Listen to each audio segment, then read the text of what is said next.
to see the sights and sounds of spring returning to our backyards, neighborhoods, and communities. Hello, my name is Rochelle, and I work for the Discovery Program with Ontario Parks. Today, I'm going to share with you 4 different things that I've noticed in my backyard that tell me spring is here. You ready? Let's go check it out. The first sign of spring is that we're starting to see lots of bird species return here after their migration down south to warmer climates. One bird species that's very active in my backyard in southern Ontario is the American robin. Number 2, buds are starting to appear on trees. They are getting ready to grow their leaves, so over the summertime they'll be able to collect all their food and energy from the sun. And we certainly are excited to see our forest fill up with beautiful, vibrant colors again. The third sign of spring in my backyard is that I have been hearing the spring peepers again. The spring peeper has blood chemistry which allows it to withstand very cold temperatures, allowing them to be active earlier than other species. In the evening, you might hear a chorus of loud, high-pitched peeps, which are repeated over and over. This is actually their mating call. The fourth sign of spring is that flowers and plants are starting to sprout. Now below me here are tons of wild leeks, which were one of the first plants that I noticed sprouting this spring. Thanks for listening to some of the sights and sounds I've noticed in my backyard that tell me spring is here. What sort of things have you noticed? I really encourage you to take some time to explore your own backyards, maybe even with your children as well, and encourage them to use their observation skills and share what you discover. Thanks so much and happy spring. From space, we see deep into the heart and veins of our ever-changing planet. Pictures of Earth are worth more than 1,000 words. They are the blueprint for our future. To unlock the full potential of space's unique vantage point, we've created powerful tools. Tools that gather valuable data. Data that enables farmers to efficiently manage water and fertilizer for stronger food yields. Data that scientists use to monitor ticks and mosquitoes that carry harmful diseases. Data that first responders use to find the fastest routes to save lives. That's only a glimpse of what we can do today. In the future, when combined with AI and powerful computing, a broader range of space data would generate infinite solutions for Canadians. Imagine a future where we can use space data to better understand and predict the impacts of climate change, like rising sea levels, extreme weather, wildfire risk, and flooding. Measure the health of our forests and create predictive maps of pest damage and burn extent. Produce real-time dynamic navigation routes to protect whales and other endangered species. Ensure security and sovereignty in Canada's vast Arctic. Tomorrow's challenges require investing in innovative solutions today. Earth observation is key to securing economic opportunities and improving the lives of Canadians. Together, we can define Canada's future.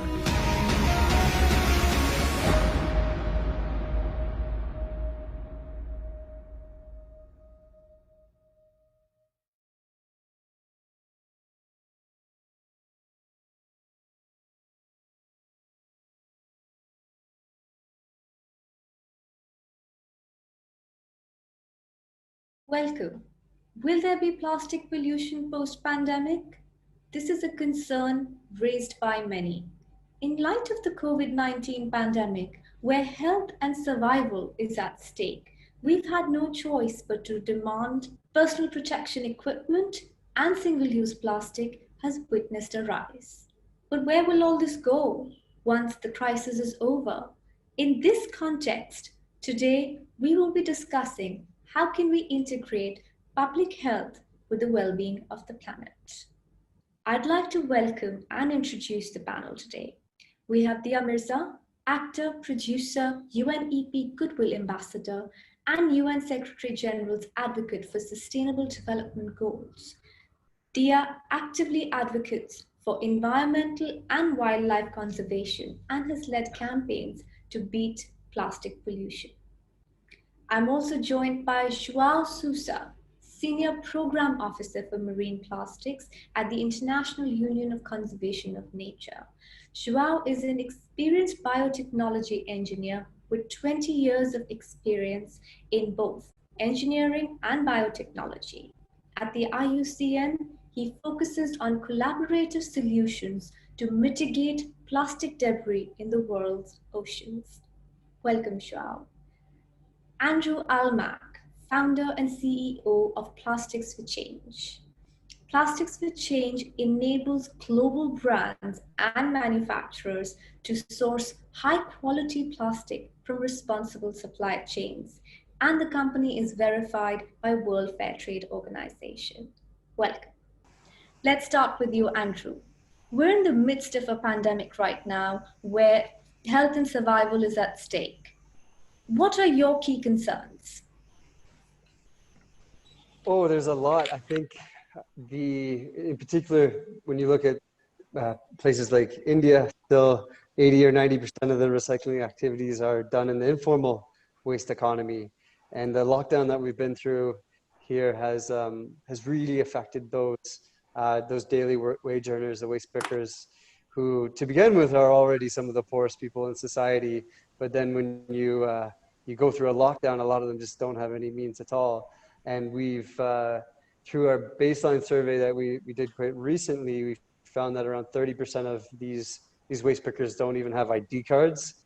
So they're unable to access a lot of the government schemes as well. So for the waste pickers, at least, the biggest cause of concern is not even necessarily getting coronavirus. It's more so just getting food on the table. Dia, your thoughts? It's a tough question to answer because there's just so much connected, like Andrew just said, to every aspect.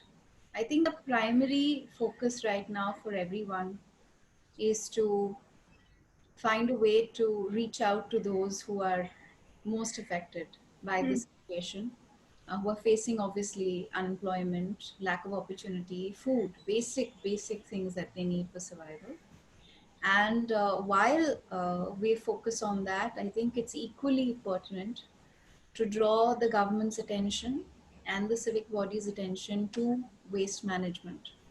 It is already an issue that we've been confronted by that has caused a serious degradation of the quality of air we breathe, the water we drink. We're aware of what kind of toxicity and pollution it creates. But in a pandemic where biomedical waste is something that has already not received enough importance in a developing nation like ours, I think it becomes even more critical for us to emphasize on the need to very swiftly implement systems that can manage biomedical waste better.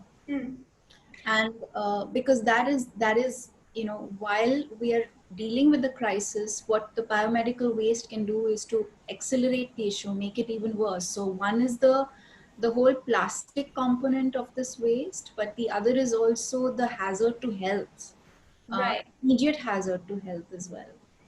Joao, these are two very pertinent points that Dia has raised. One is about the plastic pollution and one is also about the health hazards. Before we get on to policy, what is the kind of waste that this pandemic is looking to generate? How much waste are we looking to generate as a part of this pandemic?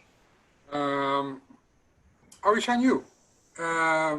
Well, we've been reading reports that nowadays hospitals are generating, at least in the region of Wuhan, 6 times more medical waste than normal. Knowing that 25% at least of this plastic of this waste normally is plastic, but in this case during the pandemic, I'm pretty sure this is not 25%. It should be higher. Just to have a general idea, as I'm quoting National Geographic, I guess, that the daily output of 240 metric tons of plastic waste is equivalent of a blue whale per day. Well, not really, because actually blue whales are 150 to 200 tons, but it's just to have an idea of the amount of waste that is actually being being generated. And of course, then we need to offset some of the plastic that is not being used because some surgeries are not taking place and other medical acts. But overall, of course, we should expect an increase of plastic in the magnitude of 5 to 6 times more than the normal usage of, without pandemic. Speaking of medical waste in particular, I just want to understand medical waste is designed to be disposal. I mean, you use and you throw it. Is there any way we can make the consumption circular instead of this linear way it's consumed? Yes, then we would start a discussion about how practical, how easy it is to throw away this throwaway culture. But pretty sure, if we're not talking about plastic that is, we're calling it food grade, plastic that will be in contact with food that we need to take special precautions on the way they might release, I don't know, even nanoparticles of plastic, or the fact that they can leachate chemicals at a determined concentration, or the fact that they might release some monomers from incomplete polymerization. So everything that is not food related, so we will not ingest, we can use most any type of plastic. In the case of surgery, I'm pretty sure, and this is already being developed, some type of polymers that are easily or more easily sterilized. So this is more or less the direction we're going to.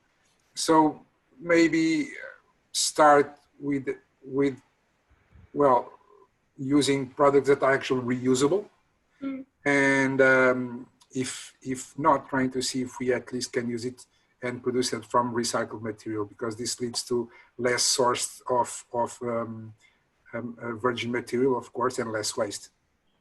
Andrew, your thoughts? Yeah, I think if you look at the use of recycled polyester for many of the gowns and garments, it's already using some recycled plastic. That's something where it's not, in direct contact as a medical device. So I think that's important to continue to emphasize.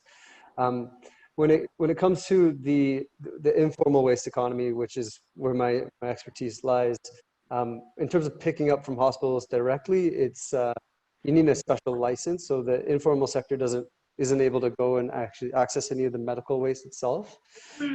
But when it comes to a lot of the waste that is generated at the household level or ends up in the street, of course, we're seeing everybody has a mask here in India, and where's that mask end up? And so it's really important that households implement the proper segregation of their waste at home. Here in India, there's a movement called 2 bin 1 bag. So there's a specific bin just for hazardous waste, which you can put everything. And the best practice is to actually wrap, whether it's an old sanitary pad or anything that should go into hazardous waste, also then wrap that in newspaper and keep that separately. And that's the number one thing that people can do, I think, to keep their waste workers at a bit of a distance. Dia, Andrew has raised a very important point about the unorganized sector. And in light of this pandemic, we're also going to have a lot of people who are infected with this contagious virus, and we'll be disposing waste. What are the kind of policies that you see we need to deploy for that sector of the economy? And what are the challenges that you see we need to overcome? Sachi, I think the approach, so the segregation of waste was implemented, is something that has become a law in India. We're unfortunately still combating the lack of initiative by citizens, and then it's taking time to bring about behavioral change. There's been all kinds of approaches implemented where people have been fined, many things have happened, but I'll stick with the positive side of so as of now we're segregating waste in 2 parts, right? There's wet waste, which is supposed to be your kitchen compostable waste, and your dry waste. Now for the large part, most people do not segregate biomedical waste or e-waste or any, because there are lots of people even at home who generate biomedical waste, right?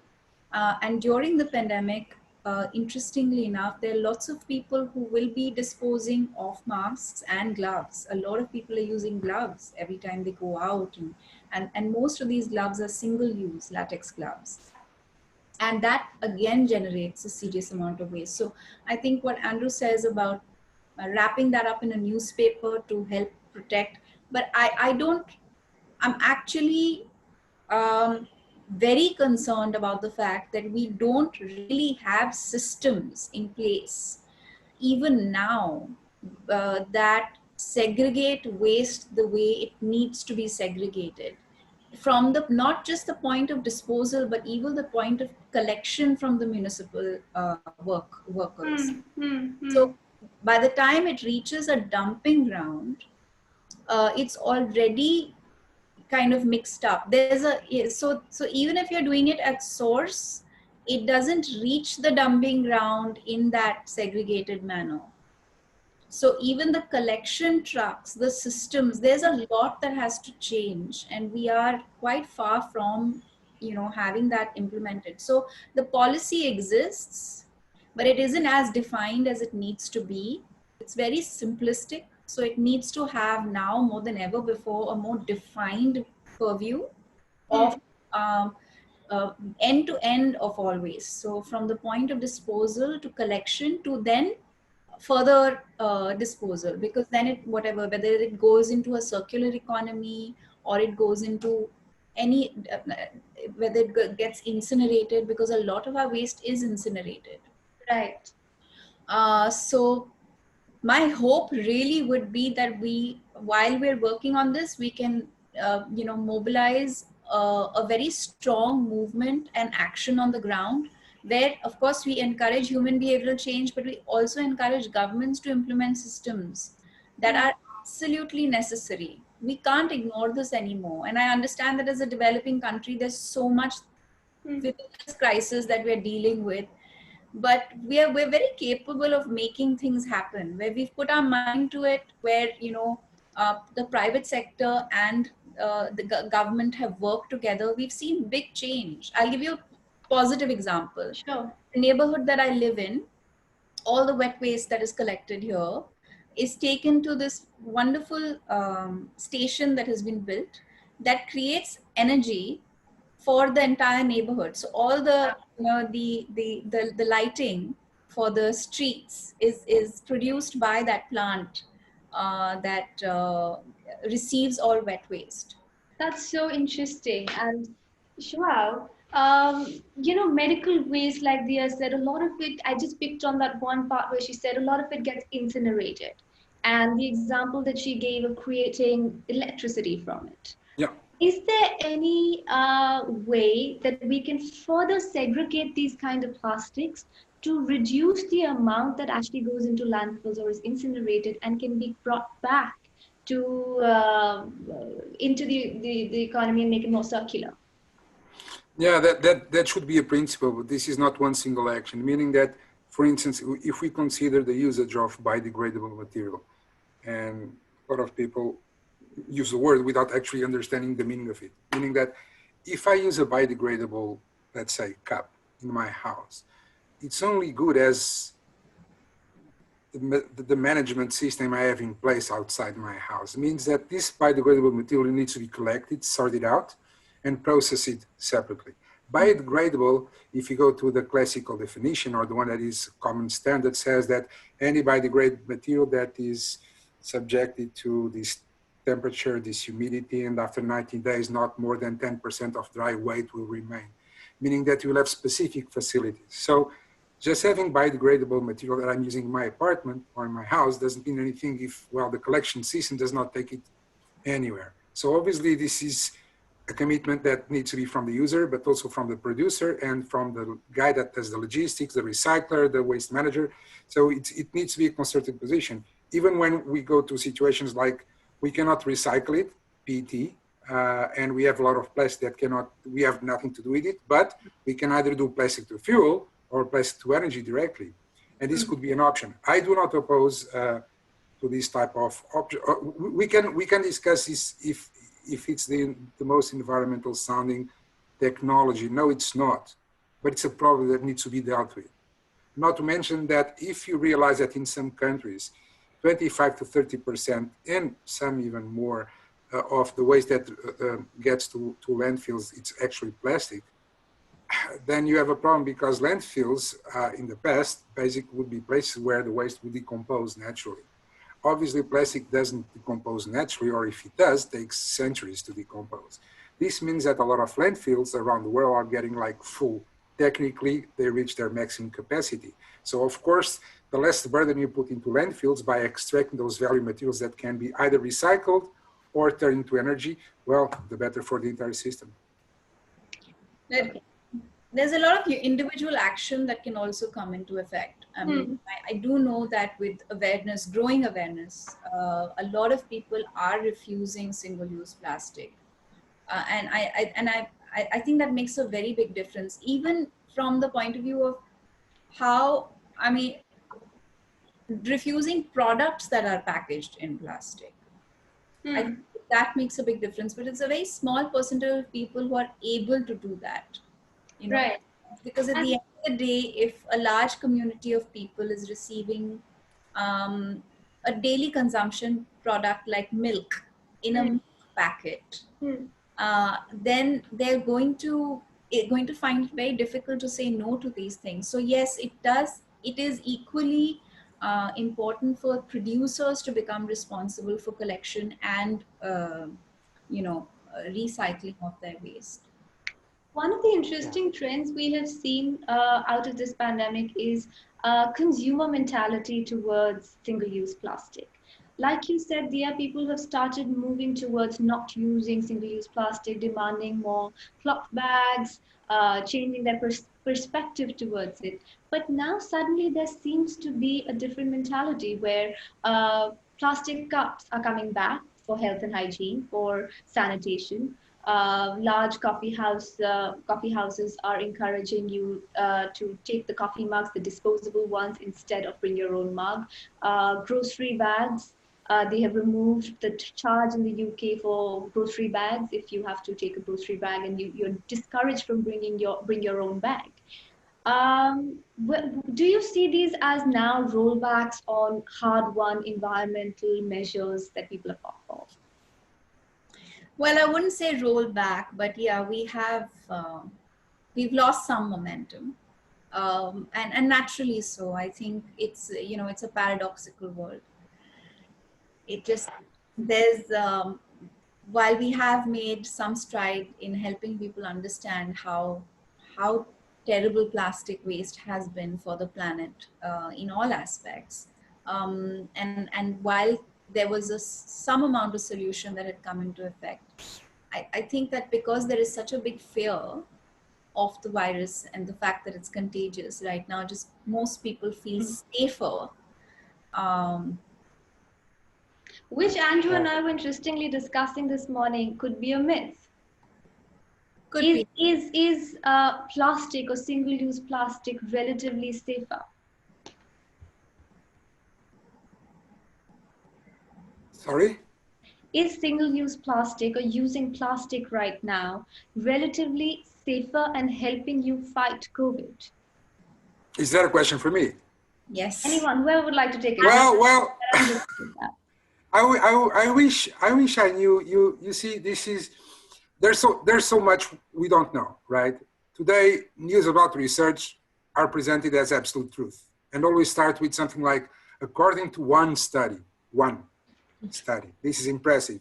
And normally this study is done by a research center from nobody knows university, by renowned scientists, and this is very strange. So every single day you open your media channel, whatever it is, you understand that the virus is spreading all over, and it's through air, blood, saliva, semen, tears, can last from 1 to several days in various surfaces. So at this point, there's no way to say which one is safer. Can you sterilize this? Can you sterilize that? It's really, really very difficult to know. And it's not so much a choice of material, because we cannot just go and suddenly change the objects that we have for other materials. The materials already exist, so the products already exist. And these are the ones to be used.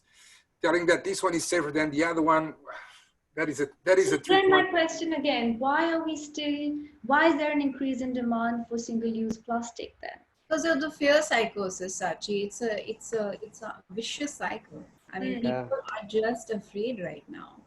And Hmm. that fear makes them do things that they would otherwise not do. But I Hmm. think for the long term, what will be necessary is for us to continue to, let people know how much. I mean, just in 2016 alone, the world generated 242 million tons of plastic waste.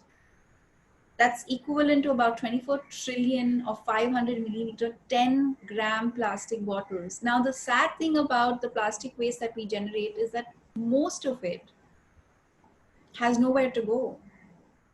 It just Mhm. lands up in the environment, for whether it's ocean debris or in our landfills or gutters or whatever it is. It's causing a lot of havoc. So the the point on how do we manage plastic waste better, do we need to ensure we reduce our consumption of plastic, because what is plastic made of, and how much more plastic are we going to continue to make, given that we know it has nowhere to go Right. and most of it is not recycled. So I think this is really a solution that human beings will hopefully arrive at uh, Yeah. in the next decade, with a lot of proactive work and measures implemented across all spheres. But during a pandemic, it's tough to answer this question. The only thing that I can speak of at a personal level would be, I'm going to find every way I can to reduce my consumerist behavior. Hmm. Everything that I do in my life, every single day, has to come from that awareness and consciousness that I'm taking from the earth, and it has to go back to earth. And if it's not good for the earth, I'm not using it. And it really has to come down to that. So if it's a mask, then I will use a rewashable mask. Um, and I will not use the single-use plastic gloves. I will wash my hands, but I will not use that glove. Hmm. So that's a choice and a decision we can make. As individuals. Absolutely. And And Andrew, if a coffee house refuses to serve me coffee when I bring my, firstly, most coffee houses are shut right now, but when they do open up, yeah, I will take my mug with me. And if they refuse to serve me coffee, I won't have coffee at that coffee house. and those are individual choices that people can make. Absolutely. Yeah. What are the kind of industries, and specifically for you, Andrew, I put this question to you. You know, Dia said it comes from the earth, it goes back into the earth. While we make individual choices, which are the industries that can come forward and help in plastic recycling? Good question. I think that it is very important to make decisions as a conscious consumer and look to avoid the uses of things like straws and single-use cups. But I also do want to highlight that, as Dia mentioned, it's, we're spending like close to $500 billion every year on making new plastic with a B, 500 billion. And the amount of that actually goes into single-use plastic like straws and cups is actually a pretty small percentage. So we're not going to solve the whole crisis by, even if we did that perfectly, we were not going to solve the plastic pollution crisis. I think what we need to do is actually take a bit of a lesson from history. And the last time something like this happened was in the Spanish flu and the recession that followed. And as a result of that, there were many global institutions that were formed. There was the Marshall Plan, which led into the development of so many things, the International Monetary Fund, et cetera. And I think that the state of affairs of the plastics industry was really just heading right off a cliff. And I think it's almost good to, okay, let's use this opportunity. It's interesting, the same word in the Chinese dialect is the same symbol used for the word opportunity and crisis. And I think we need to capitalize on it and look at a way of catalyzing a systemic change that impacts all industries. And the easiest way to do that is to put a price on taking the new plastic out of the earth. And this has already been introduced in terms of, globally, there's many different, what's referred to as cap and trade models for carbon. that are happening in isolation in different silos. But I think what we really need right now is to take into account some of the social capital costs, or the costs of damaging the environment, and factor that into the price of extracting new virgin plastic from the earth, and then use that as a theme for making the economics in recycled plastic more viable. I think that right now what we're seeing is the price of plastic going so low that the unit economics of actually how complex it is to recycle all the plastic, it's in some cases it's just not feasible. I was talking to a chemical company, and they're like, yeah, we usually just hook up a pipeline and and send it into our cracking facility, and it's so much more complicated, organizing 100,000 waste pickers to get the same volume as a single pipeline. So that's what I think we need to have, a full systems change, and Right. and really use this crisis to mobilize. Joao, I think you wanted to add something to that. Never. I never want to add anything. Now, I was listening to Andrew. Actually, it's curious because I've been listening to this discussion for a long time in terms of substitute materials and what you do with them. And this one, plastic is even better than glass because blah, blah, blah, blah, blah. This is very interesting. But all these life cycle assessments and all of these studies are always very biased. They're always related with economics. And I get it, that's fine, but I'm not an economist, so I can indulge myself in going into other considerations. Now, most of these studies never, ever add externalities or natural capital cost of a product. This means that if I can put actually the potential loss of biodiversity, ecosystem services, potentially human health, loss of tourism, loss of fisheries, drift from plastic pollution into actually the material when it's done, An then impact by on far, economy because of loss of human health. sorry? Impact on economy because of loss of human health. Right. When you start to add everything, then probably your product is not so environmentally friendly after a proper life cycle assessment. Which brings us to the question, so when do you decide, how do you make the choice, the right choice? Because this needs to be an effort, again, not only from the consumer, but from all of us. We've been talking with companies that are trying to be very advanced when it comes to new polymer designs, meaning that you can actually design a polymer that degrades when you want and not when it wants.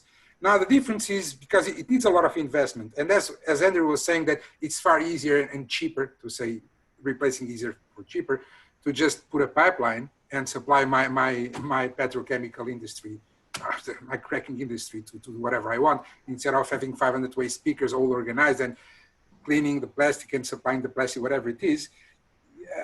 It's a question of cost. And I know that, for instance, instead of like we did with plastic, that we start in the 1850 or something, that we start to have this material and we transform the material until we get to the function that we need. Actually, technology will soon allow us to actually go the other way around, which is a material that does not exist. Let's call it X. But I want this material to perform these functions. So the machine, in this case, the computer, will give me exactly the material I want to produce, the polymer I want. And this polymer will be able, for instance, in contact with a specific catalyst, to degrade immediately. This means that whatever I do with plastic will be 100% pure recyclable. But we are still like 5 or 10 years from this. Meanwhile, there's so much we can do.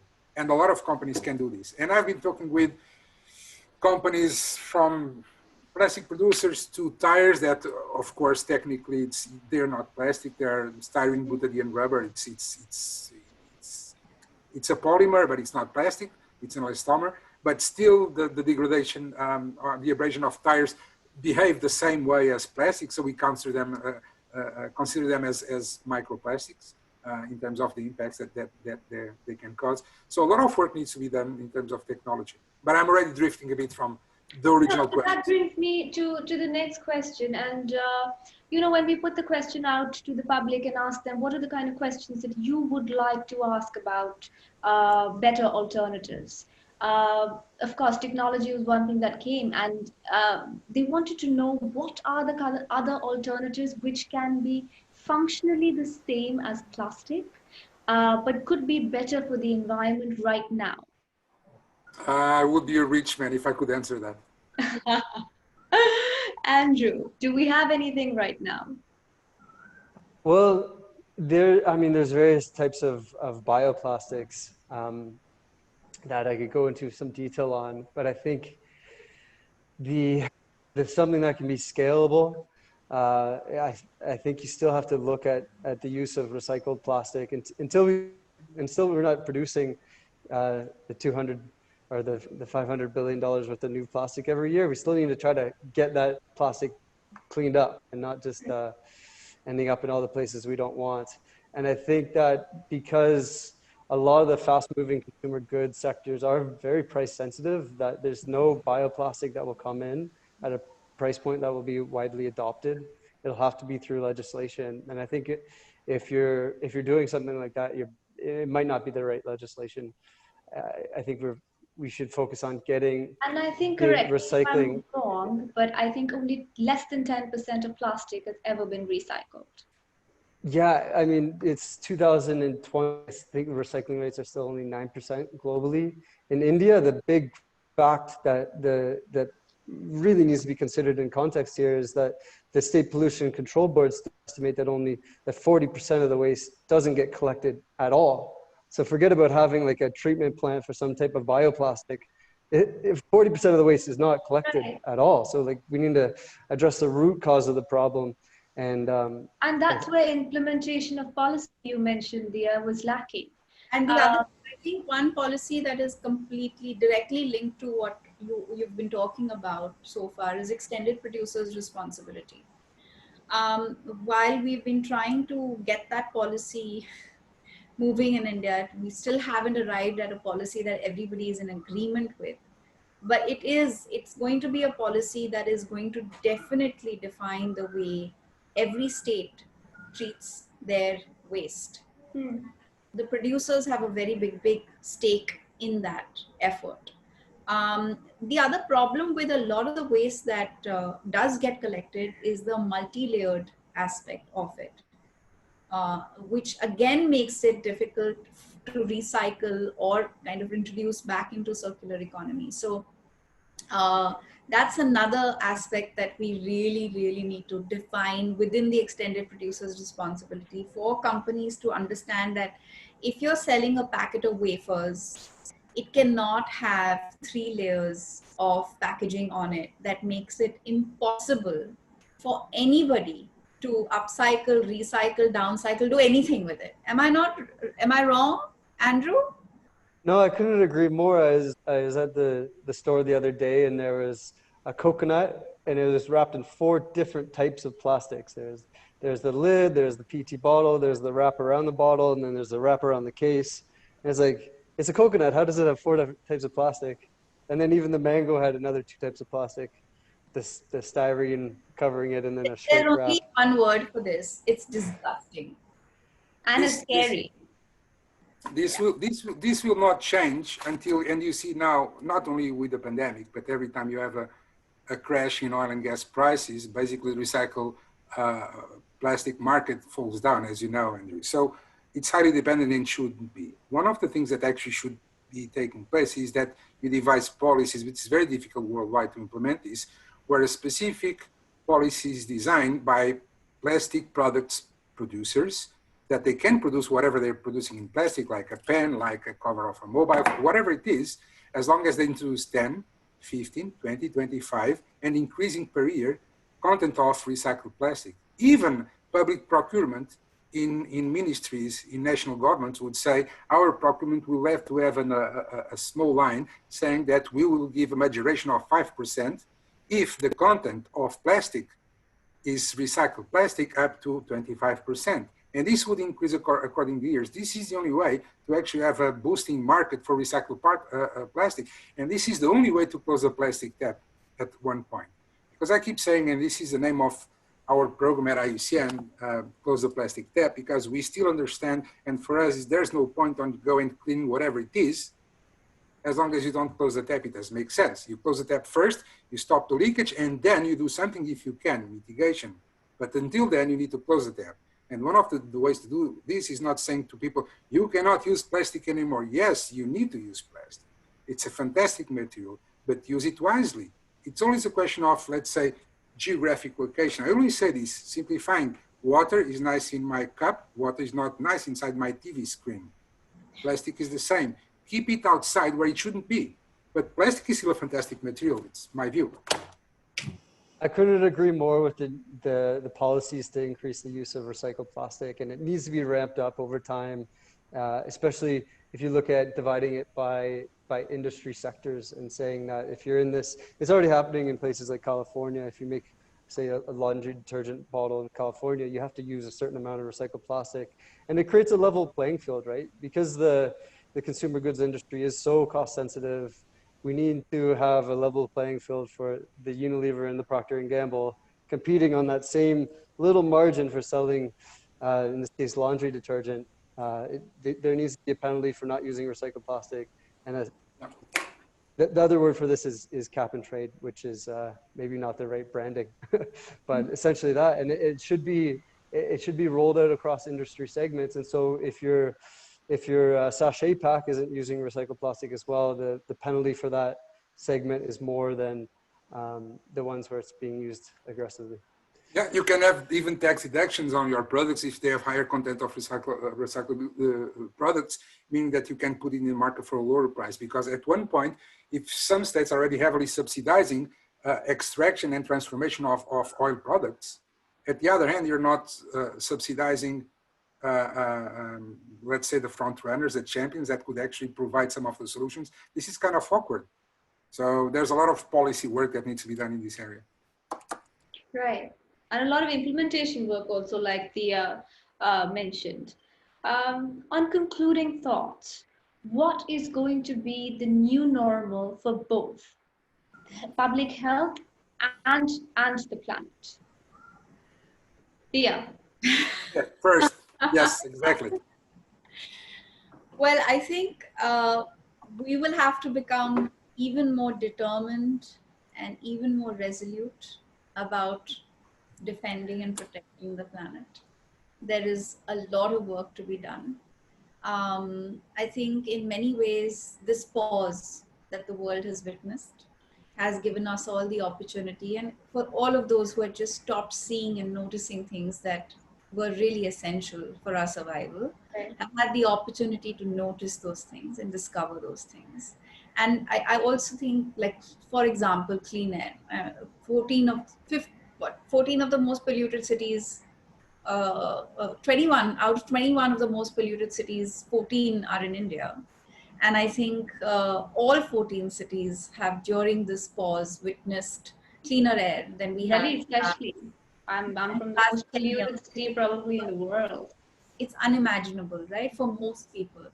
And that's, I think, just a very, it's evidence of the fact that when nature is a self-repairing system, when we give nature the room to breathe and do what she does best, things magically get better. But what definitely does come to mind at an individual level that I feel very strongly about, because I know that there is going to continue to be this whole economics versus ecology fight that's going to continue. And I think it may get even more difficult now than ever before, because people will want to go back to work. People will want to restart factories. There will be all kinds of pressure to generate income for people, right? Mm. And while we are doing that, I think we have a great opportunity to build back better and put the systems that we need to put in place. Because if the world could manage to shut down the way it has, and it's given our rivers the opportunity to clean up. I mean, we've spent thousands of crores to clean up the Ganga and the Yamuna, which we didn't achieve in all these years. But this pause has made these rivers cleaner than they've been in years. What does that show us? It basically tells us that The factories that were spewing effluents into the rivers have to stop doing what they're doing. The tourism industry has to become more responsible about how they manage their waste. So we just have to stop using our natural spaces and our resources like a trash can, and be more respectful, more compassionate, and more sincere towards building back a world that understands that all human health and progress is linked with the environment. And there is no way we can hope to achieve anything with our lives if we don't recognize this. And I mean, I find it baffling that people are still arguing about the fact that economies will perhaps come at the cost of ecology. We will have to continue to destroy biodiversity. We will have to continue to do certain things. We will have to continue to burn combustible fuel. We don't have to do any of these things, but it will take a very strong will on the part of certain people that control everything. And I think if the world comes together and says enough, this has to change, we may be able to change it. But we certainly can't go back to life as usual and say, it's happening and what can we do? There's a lot that can be done and has to be done. That's a very strong point that Dia's made. Andrew, your thoughts and critical challenges that we have to overcome now in the new normal. Yeah, I think we've also uncovered a few silver linings with this pandemic. I think the one is that people are understanding a little bit more about their waste, and hopefully there's now a greater awareness for the importance of segregating the waste at home. With the informal waste economy, let's also remember that there's a lot of diseases that they're also exposed to just on a day-to-day basis. There's a huge cholera problem here as well. So, the use of personal protective equipment in that sector is also increased now, which is hopefully a habit that will remain into the future. And I think overall, it's really taught us as humanity that we're all just so connected, and that the virus that starts here spreads all over the world quickly, in the same way that the plastic burning in a pile outside my house here in India ends up in your nostrils there in Switzerland in only a few weeks as well. And if you drop some plastic in the canal in Switzerland, it'll end up in a fish that I eat here in India. It's all very well connected. So I think hopefully it's been a bit of a shift in our collective consciousness as well. Shual, the new normal. For both public health and the planet. This will vary from country to country. Of course, it's very difficult to predict. What is very easy to predict is probably now, now gloves and masks are probably the item number one found across seashores around the world. Not so much cigar butts and textile and polyester from textile. So pretty sure that's what we have now. I hope this is not the new normal, and we find a solution for this. I hope that the new normal will be a place where environment is not, it's not just a war being waged against between left and right politics, because it's just nonsense. Environment, it's environment. I hope also that the consumer is getting more and more aware of the results of no impacts, because they're actually seeing how the world, how the ocean looks without these impacts. And this can be from the beach cleanup done by Afrosaz in India. This can be done. I could name several examples where you start to see actually turtles returning to places where they haven't been seen for years, or even back home, bears coming very close to cities and coming up from forests and and you start to see rivers absolutely clean, and it's incredible. And for me, the new normal would be a place where people are actually motivated. For instance, my son doesn't remember because he never lived this. I hope that the generation after the generation of my son can drink water from rivers. I used to, back in the north of Portugal, just, hey, are you thirsty? Drink the water, it's fine. And I'm pretty sure you cannot do this mostly anywhere around the world right now. So I hope that the new normal will be this, not right now, but in a couple of years, that we learn from our mistakes and from what's happening now, that it's not that difficult to go and revert the situation that we are in now. My message. On that note, I hope the new normal is everything that you all said today. And thank you so much for joining me today. Thank you so much. Thank you for having us, Saji. Thank you. My pleasure. Thank you very much. Thank you. Thanks so much. Thank you. Bye-bye.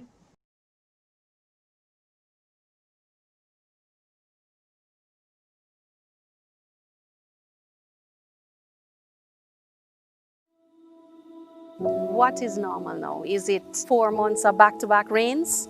Or is normal half the amount of rainfall? I don't know. I'm still trying to figure it out. Hindi mi to na nakawag ka na na bay. Daka nga sa naka-spoon na kay. Na may kiniyay rin kay saksi ngay. Ibon nang na ilang feel sad. Alors, la mer a pris une partie de la maison. الاجتماعية وكل شيء